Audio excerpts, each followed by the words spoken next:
لازم ہے جب تک وہ اپنے پاؤں پہ کھڑی نہ ہو جائے اولاد، والدین کے ذمے لازم، کیونکہ یہ انسان کا بنیادی حق ہے، روٹی پیٹ میں اترنی چاہیے۔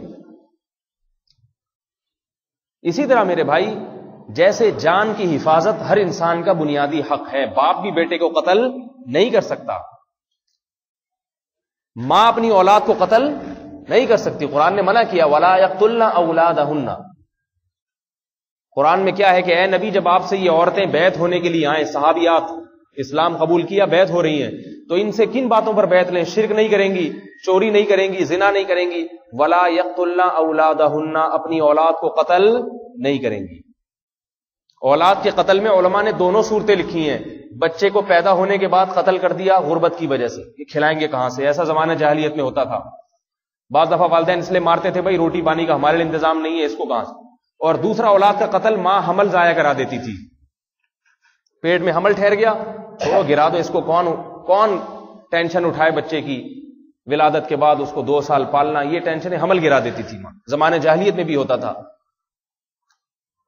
تو ان دونوں صورتوں کو علامہ ابن کثیر رحمۃ اللہ علیہ فرماتے ہیں، دونوں صورتوں کو قرآن نے حرام قرار دیا۔ کیوں؟ حمل آپ روک سکتے ہیں، بعض صورتوں میں روک سکتے ہیں، لیکن حمل ٹھہر گیا، بچے میں جان پڑ گئی، اب یہ اس کا بنیادی حق ہے کہ اسے دنیا میں پیدا ہونے دیا جائے، کیونکہ اللہ نے اس کو پیدا ہونے کے لیے سلیکٹ کر لیا ہے، سلیکشن ہو گئی ہے خدا کی طرف سے۔ اب ماں باپ اپنی بنیادوں پہ کہ ہمارے لیے بڑی ٹینشن ہے پالنا، اب والدین کو اس کی اجازت، بولو بھائی، بول کیوں نہیں رہے بھائی آپ لوگ؟ نہیں ہے اجازت اس کی، لیکن والدین پی جاتے ہیں، حمل گر رہے ہیں صبح و شام، ہسپتالوں میں بہت ہو رہا ہے یہ۔ بچہ پیدا ہونے کے بعد تو مار نہیں سکتے کیونکہ کیس ہو جائے گا، دنیا کیس کرے گی، لوگ پوچھیں گے کہاں گیا بھائی، ہوا تھا کہاں گیا، اور پیٹ میں گرا دو پتہ بھی نہیں چلتا کسی کو۔ لیکن یاد رکھو یہ دنیا میں پتہ نہیں چل رہا، قرآن کہہ رہے وَإِذَا الْمَوْءُودَةُ سُئِلَتْ بِأَيِّ ذَنبٍ قُتِلَتْ۔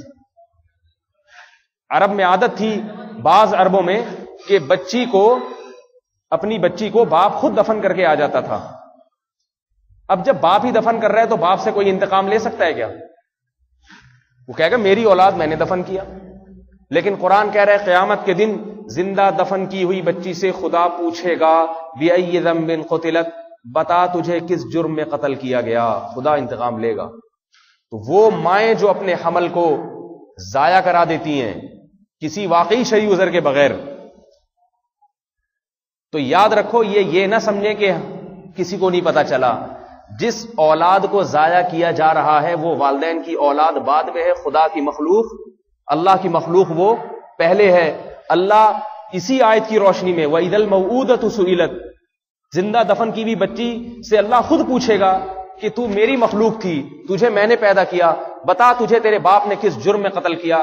یاد رکھو وہ ماں جو اپنے حمل کو ضائع کر رہی ہے کسی واقعی شرعی عذر کے بغیر، جان پڑ جائے پھر تو کسی عذر سے ضائع کرنا جائز ہی نہیں ہے، تو ضائع کر رہی ہے، خدا اللہ اس سے قیامت کے دن پوچھے گا اس بچی سے یا بچے سے جو ماں کے پیٹ میں تھا کہ بتا تجھے کس جرم میں قتل کیا گیا، اس سے پوچھے گا اللہ۔ یہ نہ سمجھے کہ دنیا میں اگر انتقام نہیں ہے تو آخرت میں بھی نہیں۔ تو میں یہ عرض کر رہا تھا کہ زندگی انسان کا، زندہ رہنا انسان کا بنیادی حق ہے یا نہیں ہے؟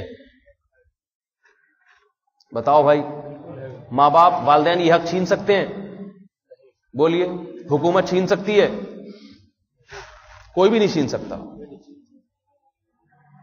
تو اسی طرح انسان کی جو ذاتی عزت ہے، عزت، اس کی حفاظت انسان کا ذاتی اور بنیادی حق ہے۔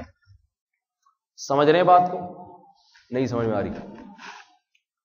ہر آدمی کی اپنی ایک عزت ہوتی ہے، ہر آدمی کی، حتیٰ کہ کوئی بھنگی اور چمار ہے نا، اس کی بھی کچھ نہ کچھ عزت ہے، جانوروں سے پھر بھی وہ افضل ہے، وہ کبھی نہیں چاہے گا کہ میں جانور بن جاؤں، اسے پتہ ہے میری جانوروں کی نسبت عزت بہرحال میری زیادہ ہے۔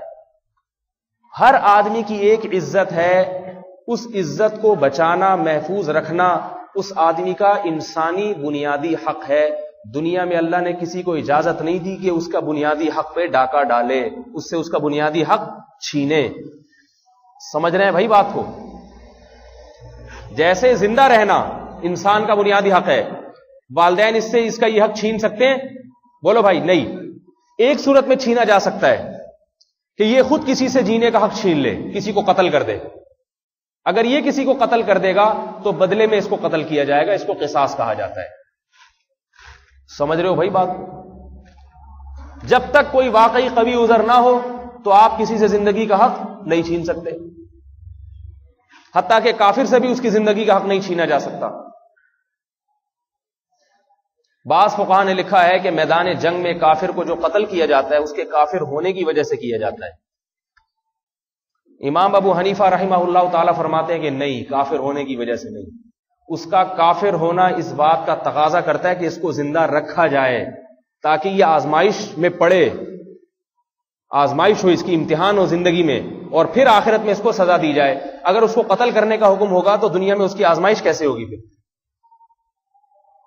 زندہ کسی کو آپ ایگزامینیشن ہال سے ہی باہر نکال دیں، پھر ریزلٹ کا مطلب کیا ہوا؟ ایگزامینیشن ہال میں بٹھا کے رکھا جائے گا اس کو، تبھی اس کا امتحان ہوتا ہے. 3 گھنٹے جو ایگزامینیشن ہال میں ہیں وہ پورے کیے بغیر کوئی نکال اس کو نہیں سکتا. اب کافر کو دنیا میں اللہ نے کتنے وقت کے لیے بھیجا ہے؟ جتنے ٹائم کے لیے بھیجا، امتحان کے لیے بھیجا. اب اگر آپ اس کو پہلے قتل کر دیتے ہیں، اس کا مطلب ہے آپ اپنی مرضی سے ایگزامینیشن ہال سے اس کو باہر نکال رہے ہیں. اس لیے امام حنیفہ فرماتے ہیں کافر کو کفر کی وجہ سے قتل نہیں کیا جاتا. میدان جنگ میں کافر کو اس لیے قتل کیا جاتا ہے اس کی طاقت اور قوت کو توڑنے کے لیے، کیونکہ وہ مسلمانوں کو مار رہا ہے.